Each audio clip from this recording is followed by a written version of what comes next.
All right, how are you doing out there? Happy Thursday, January 16th. I'm Anthony. This is Drive Dive. So, I've been reading, following a little bit of this book, Atomic Habits by James Clear. And I guess where I'm at right now, talking about habit formation and things of that sort. And right, he gets into like, it's not good enough to just have goals. You have to have systems in place to support those goals and your capacity to just get stuff done. And maybe more importantly or something, it's also your identity, how you identify. Do you see yourself as a productive individual, a hardworking individual, as an honest person, as a loving father, and however you identify or want to identify, that then would guide your actions in certain situations, and then right with informing those systems, habits and behaviors within those systems that then I guess help you make progress toward goals. But I guess I don't know where I'm at in the book right now. Some of the things you're talking about are things like habit stacking, things like in your systems, right? How do you organize your space? I guess saying that habits are often informed by the environment, the context, and different cues within those environments triggering, I guess, certain behaviors. And I'm paraphrasing and probably doing a poor job of it. But it made me think of a couple of things. Like one positive, I think, is that I am habit stacking when creating these videos, in that I'm incorporating it into the process, right? Incorporating it into something I'm already doing as part of, I guess, my system or my routine, right? I'm up in the morning, getting ready and whatever all that entails. I'm dropping my son off from school, and then as soon as I drop him off, I'm then getting into my car, punching. I put work into my phone, my GPS every day, just to check traffic and things and kind of understand when I'm going to get there. Do I need to call and maybe let them know I'm going to be a minute or two late? I've got a pretty long drive and traffic can be tricky, so I do that. But as soon as I'm done with that, I then have my phone set up and I get over to the camera, press record. So I think that's I could put that under that bucket of habit stacking. When I'm finished with this, I'm going to do that. As soon as I'm done with this, I'm going to do that. Some of the examples he provides in the book are things like when I take a break for lunch, I'm going to do 10 push-ups, but tries to make it more specific, or found himself he needed to make it more specific and say things like, when I close my laptop for lunch, I'm going to do 10 push-ups.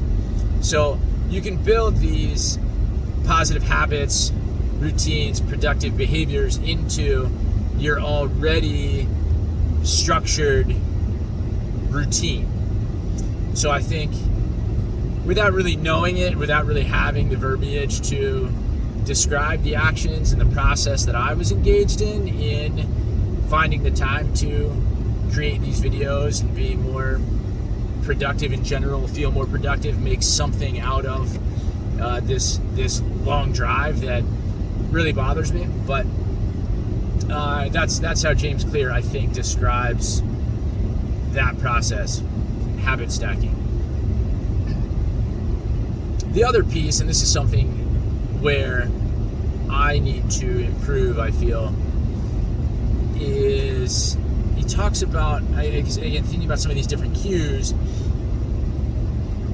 provides a couple of different examples I think of how like time and space inform our habits and things, and how maybe we can better structure our environments to either create better habits or certainly maybe to break some of the bad habits. And so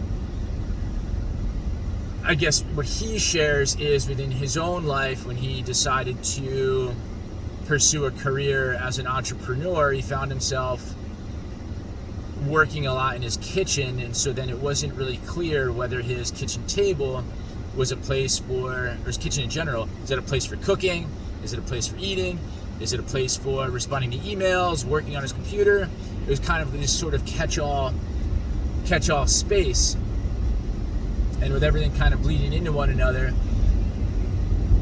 it could be that initially he goes into the kitchen to eat, but then because his laptop is there and so easily accessible, just hops on to email and work-related business, and then, oh yeah, by the way, like I completely forgot to eat, right?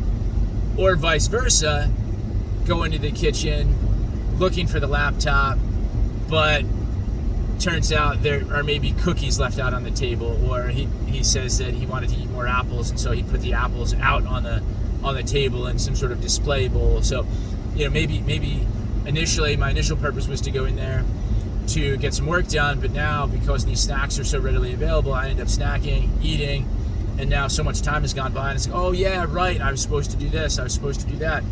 And so he found himself then, I guess, being more productive when he was able to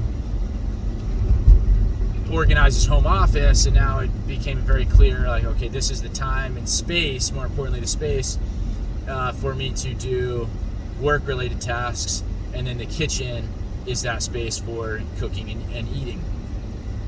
And that just reminds me then of, within my own routine, after everybody's gone to bed, I will go into the basement. And for me, that right now, and probably the couch in the basement is the spot for me that ends up being this sort of like catch-all space. I end up first, right, leaving either my son or daughter's bedroom after my wife and I, we take turns kind of putting the kids to bed, who has who this night and that night. So leaving one of their bedrooms, I go to the kitchen, I grab my late night meal. If you're wondering, it's an apple, it's egg whites with rice, and yogurt with peanut butter. And so then I go downstairs into the basement, and I do have a desk down there with a couple of monitors and a docking station where I can plug in my laptop. And my intention there is to, like, okay, I would sit there and do work-related tasks. But I end up sitting on the couch where I'm like, okay, yeah, on the couch I can eat there, I can watch TV there. I tell myself, like, I'm gonna eat and like watch TV while I eat. And as soon as I'm finished eating, I'll turn off the TV and then I'll get to work. And I think what happens is,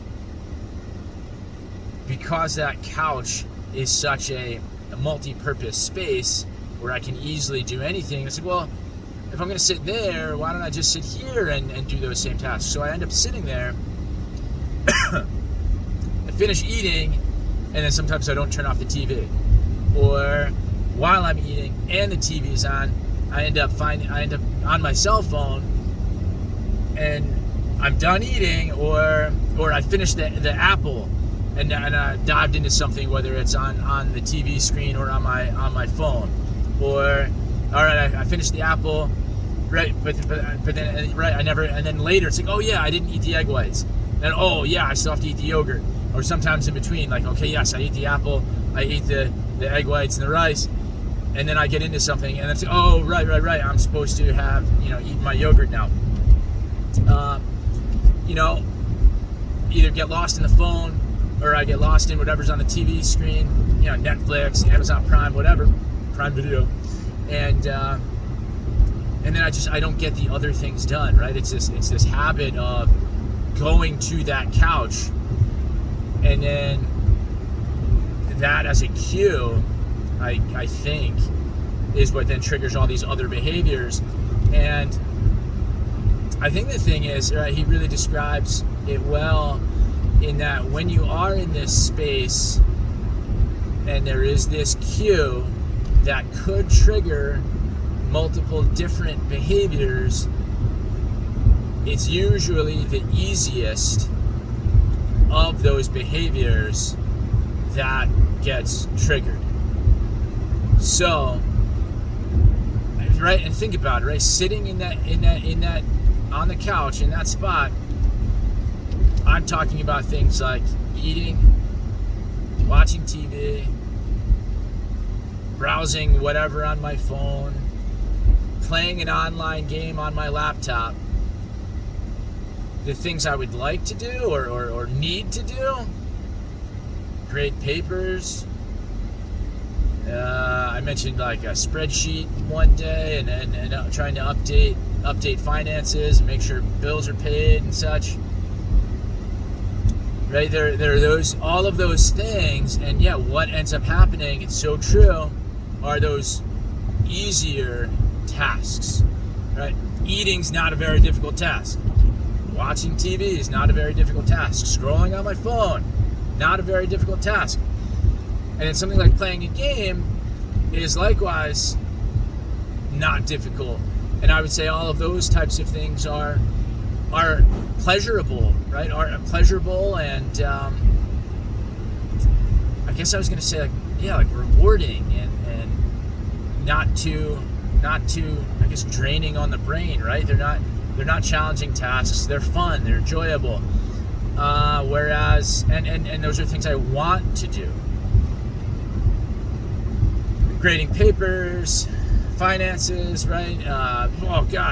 Folding laundry, right? Those are some of the things that I need to do. Those are all of these things that can occur within that space. I can do all of these things sitting in that spot on the couch. Why wouldn't I sit there?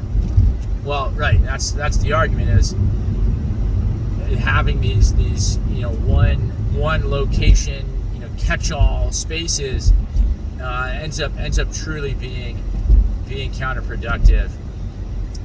And he cites even, I guess, knowing maybe a colleague or friend who would maybe like had different devices, different purposes, right? It's like when I'm on my, what did he say? I think laptop for emails, right? Tablet for reading, and the phone was for emails and texts. Trying to have some sort of separation there. Whereas that the cell phone, you could do all of those things on a cell phone, but then again that cue of picking up the cell phone can trigger all these different behaviors. You end up getting lost in the easiest of them all, and not get, or the things that the most pleasurable of them, and then you end up not doing the other things that maybe require a little bit more attention, maybe the things that need to get done. So I guess those are the things that I'm reflecting on, these sort of time and space for the different tasks, responsibilities that are on my plate. And I guess encouraging you to reflect on your daily routines in the same way, and some of the different improvements and whatnot you can potentially make in yours. And so for me, I'm thinking that workspace I mentioned in the basement, that corner where I do have a desk and I do have monitors and a docking station, and I could make that a more productive space. Does end up being a little cluttered and things, and maybe I need to make it bigger. Working with California Closets to design something, and while it's going to have a certain price tag, a hefty price tag, which I'm very fortunate, right? Don't mean to sound boastful or anything like that. Very fortunate to be able to do things like that, consider doing things like that. But then maybe that becomes like, okay, let's get over there. Let's get to work, do the things I need to do. And in terms of habit stacking, I can then say to myself, okay, once I do what I need to do, then I can get to the things that I want to do, or make sure that I'm doing at least part of what I need to do.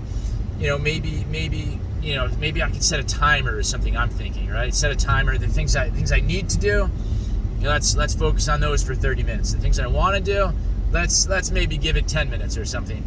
So I can try to create that balance, and within those time frames, moving from one space to another, in order to I guess be more focused, like James Clear describes in Atomic Habits. So again, reflect on your goals, your systems, your identity, and then your behaviors and cues and how maybe your space is organized or not organized. And let's, identify some steps we can all take to better organize our time, our space to trigger the appropriate behaviors, and so on. But anyway, 15 minutes in. That's it. I appreciate you listening. Give us a like, comment down below some of your habits, routines, how you organize your space, and maybe use of devices, things of that nature, anything I touched upon in this video. And if you wouldn't mind subscribing, hit the notification bell, maybe share it with a friend, etc., etc., I'd greatly appreciate it. But yeah, I'm Anthony. This is Drive Dive. Happy Thursday.